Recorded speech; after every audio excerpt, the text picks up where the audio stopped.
దేవుని యొక్క వాక్యములోనికి వెళదాం. ప్రియమైన దేవుని బిడ్డలారా, ప్రార్థన చేసుకుని దేవుని వాక్యములోనికి వెళదాం. మమ్మలను మిక్కిలిగా ప్రేమిస్తున్న మా ప్రియ పరలోకపు తండ్రి, మీ పరిశుద్ధ ఘననామమునకు వందనాలు, స్తోత్రాలు. క్రైస్తవ నిరుద్యోగులైన మారు మనసు పొందిన వ్యక్తులను మాకివ్వండి ప్రభు. మీ పరిచర్య విస్తరించుటలో వారిని మీరు అహరోనును వాడుకున్నట్లు వాడుకొనమని ప్రార్థిస్తున్నాము. మీ కృప చూపండి. నేటి వాక్య ధ్యానము ద్వారా మాతో మాట్లాడండి ప్రభు. మా రక్షకుడైన యేసు నామమున వేడుచున్నాము తండ్రి, ఆమెన్. ప్రియమైన దేవుని బిడ్డలారా, నిర్గమకాండము 4వ అధ్యాయములో మోషే దేవుడు ఇద్దరి మధ్య జరుగుతున్నటువంటి సంభాషణలు, వాటిలోని ప్రశ్నలు. నేపథ్యం ఏమిటంటే, దేవుడైన యెహోవా హోరేబు పర్వతం మీద ఒక పొదలో మోషేకు ప్రత్యక్షమయ్యారు. పొద తగలబడిపోతోంది, కానీ నాశనం కావటం లేదు. ఈ వింత చూద్దామని మోషే దగ్గరికి వెళ్ళాడు. దేవుడు అతనితో మాట్లాడి, నిన్ను ఐగుప్తుకు పంపాలని నేను దిగివచ్చాను. వారి మొర విన్నాను, కన్నీరు చూచాను, బాధ విన్నాను. వారిని విడిపిస్తాను, నీవు వారిని విమోచించాలి, బయలుదేరమన్నాడు. మోషే కొన్ని అనుమానాలు వ్యక్తం చేశాడు. దేవా, నేనెంతటి వాడిని? వాళ్ళు నువ్వు నాకు కనపడలేదంటారు, నీ పేరేమిటి? నేనేమని నీ పేరు చెప్పమంటావు? ఇలా ప్రశ్నలు అడుగుతూ మొదలుపెట్టాడు. ప్రభువు వాటన్నిటికీ జవాబులు ఇస్తూ అతని అనుమానానికి తీర్చడానికి, ప్రజల అనుమానం తీర్చడానికి మోషేకి ఒక సూచక క్రియ చేయటానికి అనుమతిస్తూ అతనికి పెర్ఫామ్ చేస్తున్నారు. 4వ అధ్యాయంలో మనకు 2వ వచనంలో ఈ ప్రశ్న. మోషే అన్నాడు, వారు నన్ను నమ్మరు దేవా, నా మాట వినరయ్యా. ప్రిజుడీస్ అంటాం. ప్రిజుడీస్ అంటే ముందస్తుగానే మనసులో ఆలోచన, ముందే ఒక అభిప్రాయానికి వచ్చేసి దాని మీద ఆధారపడిపోయి భవిష్యత్తును ఊహించుకుని ఏమీ జరగదనుకోవటం ప్రిజుడీస్ అంటారు. చూడండి, నేను ఇప్పుడు మీకు ఒక అనౌన్స్మెంట్ ఇచ్చా. ఆ అనౌన్స్మెంట్ ఏమిటి? నిరుద్యోగ క్రైస్తవ యువకులకు ఉపాధి. పరిచర్యలో కష్టపడి పనిచేస్తే ఆకర్షణీయమైన వేతనంతో గౌరవము, దైవ ఆశీర్వాదం అని చెప్పా. ఒక ప్రిజుడీస్ ఉంటుంది. ఒక ప్రిజుడీస్ యువకులలో, నేను వెళితే ఏమిటట, నేను వెళితే ఏం జరుగుతుందో, నేను వెళితే ఏమవుతాను, ఇలా అయితే ఇలా అవుతుందేమో, కొన్ని ఆలోచనలు యువకులను ముందుకు రానియవు. ఎందుకు ఈ మాట చెప్పంటే, 1 మంత్ నేను యాడ్ ఇచ్చాను. నేను సిటీ కేబుల్ యాడ్ ఇచ్చాను. No one has responded. అందుకే మళ్ళీ నేను క్రిస్టియన్ ఛానల్స్లో, మన ఛానల్స్ అన్నింటిలో, మన ప్రోగ్రామ్స్లో ఈ యాడ్ ఇస్తున్నాను. ప్రెజుడిస్ ఉంటుంది. దేవా, నా మాట వినరు, వాళ్ళు నన్ను నమ్మరు. ఎట్లా తెలుసు నీకు? నువ్వు ఇంకా వెళ్ళలేదు. వెళ్ళకుండా ఎట్లా తెలుసు? అదే ముందస్తు దురభిప్రాయం. నేను ఈ పని చేయలేను అంటాడు. ఎందుకు చేయలేవు? నువ్వు ప్రయత్నించకుండా, ఏమీ మొదలు పెట్టకుండా చేయలేనంటావేంటి? ఆలోచించండి. మోషే తనను తాను నమ్మటం లేదు, తనను పిలిచిన దేవుణ్ణి నమ్మటం లేదు, అనవసరంగా ప్రజలను డౌట్ చేస్తున్నాడు. ఒకవేళ ఇదే పరిస్థితి రైజ్ అయితే okay, if it is true, ఒకవేళ ఇది నిజమే అయితే కూడా దేవుడు అతనికి ఒక సూచక క్రియ చేసే అవకాశాన్ని ఇస్తున్నాడు. అదేమిటంటే, అతని చేతిలోని కర్ర పారవేయమన్నాడు. ప్రభు అడుగుతున్నాడు, నీ చేతిలోనిది ఏమిటి? ఫస్ట్ థింగ్, నీ చేతిలోనిది ఏమిటి? ఈ ప్రశ్న మనందరికీ కూడా హృదయపూర్వకంగా మనసుపూర్వకంగా మనం లోపలకు గనక దీన్ని వెళ్ళనిస్తే ఈ ప్రశ్నను ఎంతో అద్భుతమైన వివరణ దొరుకుతుంది, పరిష్కారాలు అనేకం దొరుకుతాయి మనకి. నీ చేతిలో ఉంది ఏమిటి? అర్థమైందా? దీన్ని నేను వివరిస్తాను. అతడు చెప్పాడు ఇది కర్ర, అందుకు అతడు కర్ర. నా మాట వినండి, దేవుడికి అది కర్ర అని తెలియదా? దేవునికి అది కర్ర అని తెలియదా? ఎందుకు అడిగాడు? You have the solution in your hand. Look at that and follow me and you will see the difference. నీ చేతిలో అనేది కర్ర నువ్వు అన్నావు. నేలను పడేస్తే ఏముండాలి? కర్ర ఉండాలి. కానీ ఏమైంది? పామైంది. నీ చేతిలో అనేది ఏమిటి? కర్ర. నువ్వేమి పడేసావు? కర్ర. కానీ అదేమైంది? పాము. God can make great difference in your actions. You can't believe this. God can do the miracles in your life. You never expect it. దాన్ని ఎప్పుడు నువ్వు ఊహించవు. నేను మనవి చేస్తున్నాను యువతి యువకులకు, క్రైస్తవ సహోదరులకు నేను మనవి చేస్తున్నాను. You have the solution in your hand. నీ చేతిలో పెట్టుకున్నావు సొల్యూషన్. ప్రభు చెబుతున్నాడు, God can make something out of the thing which in your hand. నీ చేతిలో ఉన్నదాన్ని వినియోగించి దేవుడు మరొకటి చేయగలుగుతాడు. God make the people to believe Moses by this sign. ఈ సూచక క్రియ ద్వారా ప్రజలు మోషేను అంగీకరించేట్లు నమ్మేటట్లుగా దేవుడు శ్రద్ధ తీసుకున్నాడు. What you say? నీ చేతిలోనిది ఏమిటి? ఇవాళ నేను మనవి చేస్తున్నాను, నేను అనేక సందర్భాల్లో ఈ ప్రశ్న నుండి స్ఫూర్తి పొందాను. ఇవాళ నా చేతిలో ఏముంది? నా చేతిలో కలం ఉంది. నా మనసు నిండా ఆలోచనలు ఉన్నాయి. నేను మోకరించినప్పుడు సందేశం వచ్చింది. అది రాయటానికి బద్ధకం ఎందుకు? అర్థమవుతుందా? ఒకప్పుడు ముద్రణా యంత్రాలు లేనప్పుడు ప్రతులు వ్రాయాలి అంటే పూర్తిగా లేఖికలు కూర్చొని వ్రాసేవారు. ఇవాళ ఫోటోస్టాట్ కాపీస్ వచ్చేస్తున్నాయి, ముద్రణా యంత్రాలు వచ్చేసాయి, వేల కొలది కాపీలు వస్తున్నాయి. అవి లేకపోతే ఎలా శ్రమించి రాశారు వాళ్ళు ఆ దినాల్లో? కనుక వాళ్ళు తమ చేతిలో ఉన్నదాన్ని వినియోగించారు. God has put the solution in your hand and from that God can make the wonder. నేను ఇవాళ తెల్లవారుజామున ప్రార్థనలో కూర్చున్నప్పుడు దేవుడు నాకు కొన్ని తలంపులు ఇచ్చారు. ఈ దినవల్ల పేపర్ మీద పెట్టలేదు. I wasted much time. చాలా టైం వేస్ట్ చేశాను వాళ్ళని. నా పర్సనల్గా వాడేసుకున్నాను. అది పేపర్ మీద పెట్టుంటే ఎంత మధురంగా ఉండేది. ఆ థాట్స్ గంట గంటకి మరుపుకి వెళ్ళిపోతున్నాయి.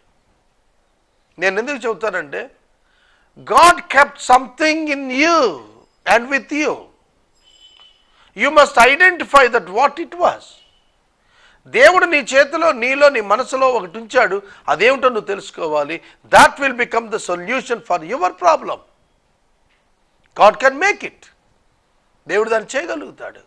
దాన్ని నీ పరిష్కారంగా తేగలుగుతాడు. మోషే, నీ చేతిలోనిది ఏమిటి? కర్ర. ఆ చేతి కర్రను చాచి సముద్రాన్ని పాయలవమని చెప్పంటే అలా చెప్పాడు, పాయలైంది.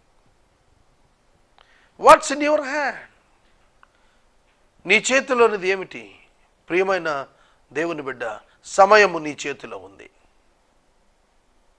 Your time is in your hands.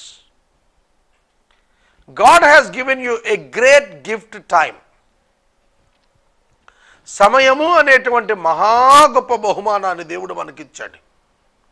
నేను ఈ టేబుల్ మీద కూర్చుని వాక్యం చెప్పేటప్పుడు many times in my days, many times I thought about my death. నేను ఎక్కువ సార్లు ఆలోచించేది ఏమిటో తెలుసా? My physical death. My physical death. నేను ఇంకెంతకాలం బతుకుతాను, ఎప్పుడు అది నేను థింక్ చేస్తూ ఉంటాను. ఎందుకంటే నాకు ఇంకెంతకాలం మిగిలిందో తెలుసుకోవటానికి. మీరు క్రికెట్ ఎప్పుడైనా చూసారా? రాగానే ప్రతి ఒక్కళ్ళు అడిగేది ఏమిటంటే ఎన్ని రన్స్ అని అడుగుతారు. మన వాళ్ళు ఆడుతుంటే పలానా అన్ని రన్స్. నెక్స్ట్ క్వశ్చన్ ఎన్ని వికెట్స్, పలానా అన్ని వికెట్స్. తర్వాత అడిగే మూడో క్వశ్చన్ ఎన్ని ఓవర్స్, ఎన్ని ఓవర్స్, ఎన్ని రన్స్, ఎన్ని వికెట్స్, ఎన్ని ఓవర్స్. ఇది మనం అడిగే ప్రశ్న. ఎందుకంటే ఎంత స్కోర్ కొట్టచ్చు, అది అంచనా వేసుకోవటానికి. ఆటలో గెలుపు కొరకు ఒక గొప్ప గమ్యాన్ని ఏర్పరచడానికి, ఒక గొప్ప టార్గెట్ అరేంజ్ చేయటానికి మనం అడిగే ప్రశ్నలు ఇవి. చివరి ఓవర్ దగ్గరికి వచ్చేటప్పటికి ఎన్ని బంతులు అని అడుగుతాము. ఎన్ని ఓవర్ల నుంచి ఎన్ని బంతులు అనే ప్రశ్నకు వస్తాము. Like wise you must count your days. నీ దినములు లెక్కించుకున్నట్టు నీవు నేర్చుకోవాలి. నీ దినములు లెక్కించుకున్నట్టు నీవు నేర్చుకోవాలని ఇప్పుడు నేను చెప్పటం కాదు, యేసు ప్రభు చెప్పింది కాదు, మోషే చెప్పింది 90వ సంకీర్తనలో. క్రీస్తు పూర్వము 1400 సంవత్సరాల క్రితం మోషే భక్తుడు వ్రాసిన కీర్తనలో చెప్పాడు, జ్ఞాన హృదయము మాకు కలుగ చేయము, మా దినములు లెక్కించుట మాకు నేర్పుము. You must count your days, not months, not the years, not the years. నేను 60 సంవత్సరాలు బతికితే రోజుకి ఒక ఎపిసోడ్ చొప్పున 10,000 ఎపిసోడ్స్ చేయవచ్చు అని అంచనా వేశాను కొంతకాలం క్రితం. నేను ప్రభు సన్నిధిలో మొరపెట్టాను, ప్రభు highest messages princes of the preachers అని చార్లెస్ స్పర్జన్ గారు 3,000 ప్రసంగాలు చేశారు. సో నేను అవి దాటాను. గిన్నెస్ బుక్లో కూడా 3,000 చిల్లర ఉన్నవి, అవి దాటాము. లిమ్కా బుక్లో 3,400 ఎపిసోడ్స్ ఉన్నవి, అవి దాటాము. కాబట్టి వరల్డ్ రికార్డ్ ఎస్టాబ్లిష్ చేశాం. ఇక ఎవరిది దాటాల్సిన పని లేదు. కానీ నాకు ఒక అసంతృప్తి, 10,000ఏనా Lord, why can't I do much more? I pray to God. ఇవాళ నేను 6 ఛానల్స్లో ప్రతిరోజు వాక్యం, 6 సెపరేట్ వాక్యాలు చెబుతున్నాను. 7వ దానికోసం నా మిత్రుడిని అడిగాను. I'm waiting for the time. వస్తే ప్రాఫెసీస్ మాట్లాడటానికి సిద్ధం అవుతున్నాను, చదువుతున్నాను ఆల్రెడీ. ఎందుకంటే అలా చేస్తూ వెళితే అత్యధిక వాక్యం నా దేశం, నా ప్రజలకు అందించగలుగుతాను. అది దాన్ని మించి నేను చేయగలిగేది ఏం నాకు కనపడలా. I can't go to the politics for taking the position. నేను రాజకీయాల్లోకి వెళ్ళి అధికారం సంపాదించే స్థాయి నాకు కనపడలా. కుటుంబ పరంగా, వ్యవస్థ పరంగా, కులపరంగా, మతపరంగా లేదు. ఒక కాంట్రాక్ట్ చేసి డబ్బు సంపాదించేది కనపడలా. నాకున్న తలాంతుకి, నాకున్నటువంటి దానికి, నేను నా చేతిలో దేవుడు పెట్టిన తలాంతు నాకు ఇచ్చింది వాక్యం చెప్పటమే. నాకు సమయం ఇచ్చాడు, వాక్యం ఇచ్చాడు. నేను మాట్లాడుకుంటూ పోతే నేను ఇవ్వగలిగేటువంటి అవుట్పుట్, నా లైఫ్ నుంచి ఇవ్వగలిగేది ఒక్కటే మెరిట్ ఏంటంటే దేశానికి వాక్యం. నీ చేతిలోనిది ఏమిటి? మోషే చేతులు ఇంకేమీ లేవు, కర్ర ఒకటే ఉంది, ఇంకేమి లేవు. డబ్బు సంచి లేదు, ఇంకేమీ లేదు. That's enough for God to make a great thing out of that's very little one. ఆ చిన్ని దానితోటి దేవుడు గొప్ప కార్యం చేయగలుగుతాడు. ఒక గొప్ప సర్పం ఆ కర్రను కింద పడేస్తే తయారైంది. ఇది ఫరో ఎదుట ప్రదర్శనకు వచ్చినప్పుడు ఫరో కూడా తన దేశపు మాంత్రికులను పిలిపించాడు. పిలిపించితే అది చిన్న పని రాజు, it's a simple trick, it's a simple magician trick అని వాళ్ళ కర్రలు పారేశారు. అవి కూడా పాములై ఆడటం మొదలుపెట్టాయి. ఈ లోపల మోషే గారు కర్ర పాము అయింది కదా, ఈ పాము మిగిలిన పాములన్నింటినీ మింగేసింది. దెన్ వాట్స్ హ్యాపెన్ యూనో, ఏమైందో తెలుసా? మళ్ళీ మోషే దాన్ని తోక పట్టుకుంటే కర్ర అయిపోయాను. జాగ్రత్తగా వినండి. మాంత్రికులు వేసిన కర్రలు డిజపియర్ అయ్యాయి. మాంత్రికులు వేసిన కర్రలు డిజప్పీర్ అయ్యాయి. మోషే కర్ర యాజ్ ఇట్ ఈజ్గా అదే కర్ర అతని చేతిలో ఉంది. Then they accepted that this act is of God. ఇది దేవుని వలన అయినది తప్ప మాంత్రిక విద్య వల్ల ఎందుకు కాదు అని మాంత్రికులు ఒప్పుకున్నారు. ఐగుప్తు మాంత్రికులు. ఆ కర్ర ఆ విధంగా దేవుడు మోషేని అంగీకరించుటకు వినియోగించాడు. What's in your hand? నీ చేతిలో ఉన్నది ఏమిటి? 10th class certificate. That's enough for God to make you a great man. నీ చేతిలో ఉన్నది ఏమిటి? ఒక చిన్న వృత్తి. That can make you a great citizen.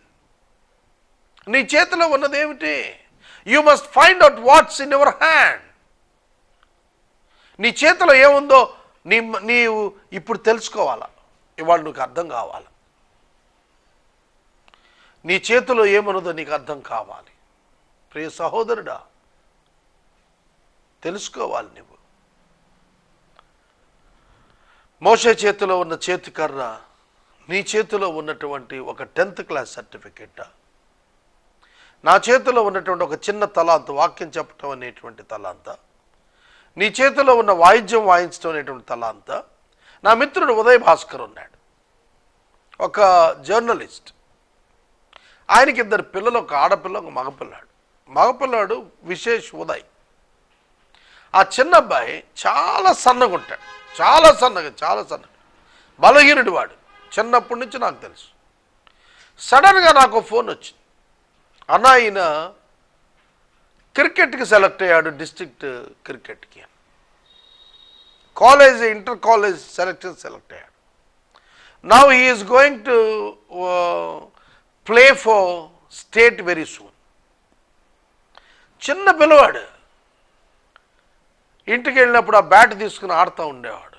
అతని చేతిలో ఒక చిన్న బ్యాట్ ఉంది. అతని దేవుడు ఇవాళ ఒక స్టేట్ ప్లేయర్ ర్యాంక్ తీసుకొస్తున్నాడు.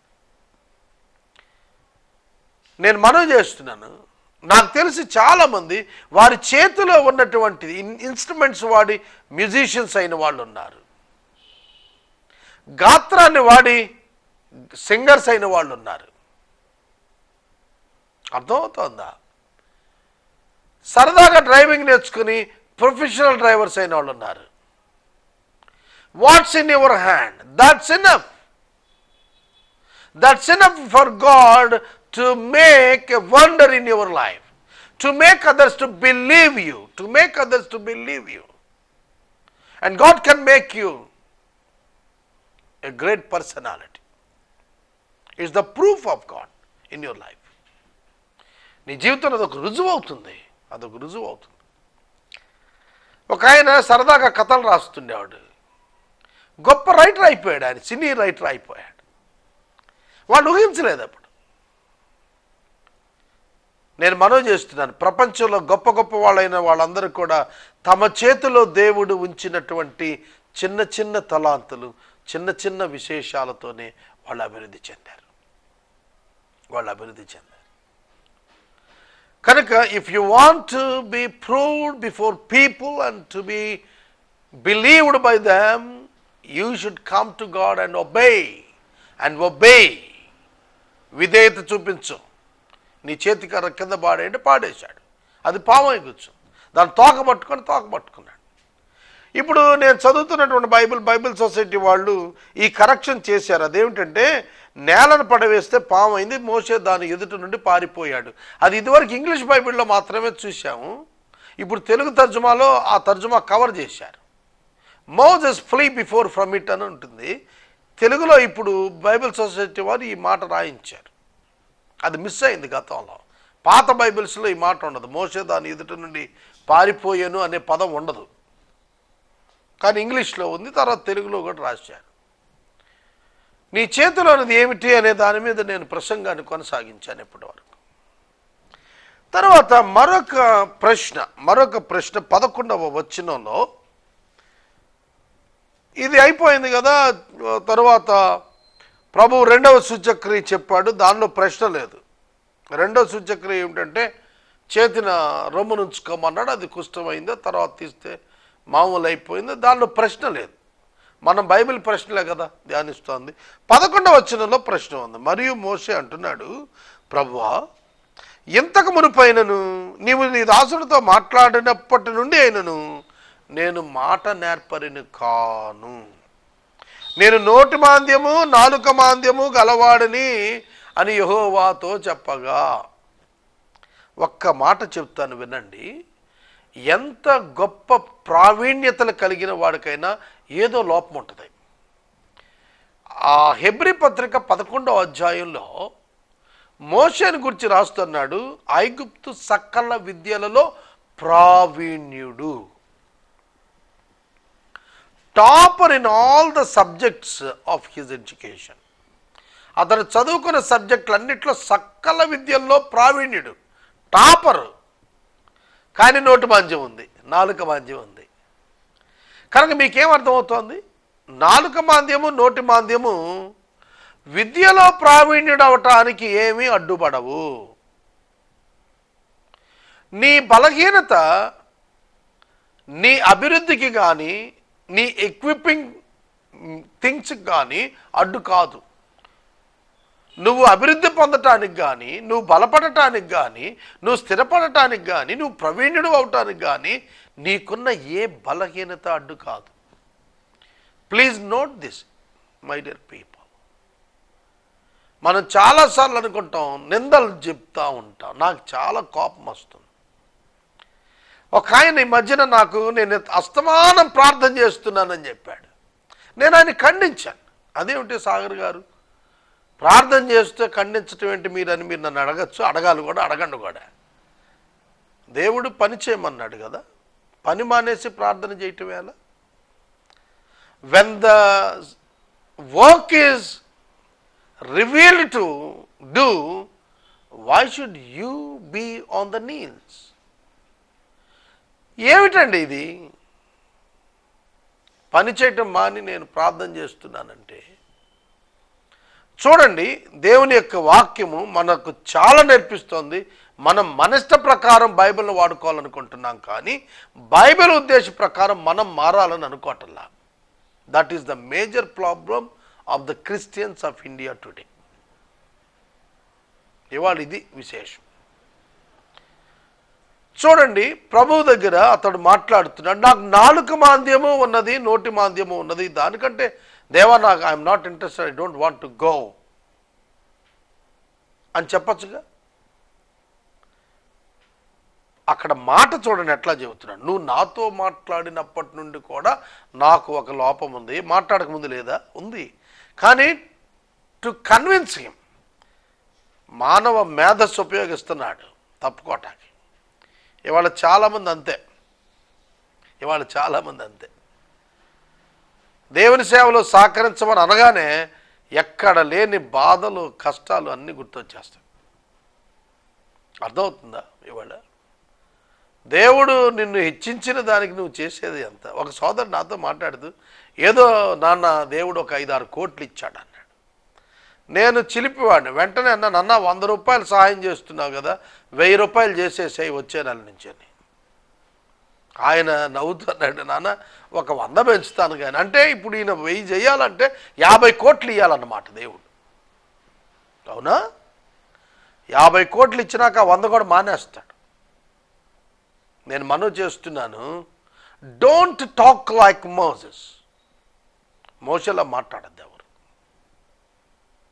మోషేలాగా వంకలు చెప్పద్దు. నువ్వు మాట్లాడుతోంది ఎవరితో తెలుసునా? పరిశుద్ధుడైన దేవుడితో. నీ దేవుడితో నువ్వు మాట్లాడుతూ నువ్వే ఆయన ఎరుక్కుండా మాట్లాడుతుంటే ఏం మాట్లాడాలా? మోషేతో దేవుడు మాట్లాడుతున్నాడు. మరొక ప్రశ్న, 11వ అధ్యాయం 11వ వచనంలోనే మరొక ప్రశ్న చెబుతున్నాడు, మానవునకు నోరిచ్చిన వాడు ఎవడు? అది ప్రశ్న. మానవునికి నోరిచ్చిన వాడు ఎవడు? Do you think that I do not know your deformity? నీ బలహీనత, నీ లోపం నాకు తెలియదా? నీ లోపాన్ని బట్టి పిలవలేదు బాబు, నా బలాన్ని బట్టి పిలిచాను. నీ సామర్థ్యాన్ని బట్టి పిలవలేదు, నా సామర్థ్యాన్ని బట్టి పిలిచాను. నువ్వు విమోచిస్తావని పిలవలేదు, నేను విమోచిస్తానని నాకు తెలుసు కనుక నిన్ను పిలిచాను.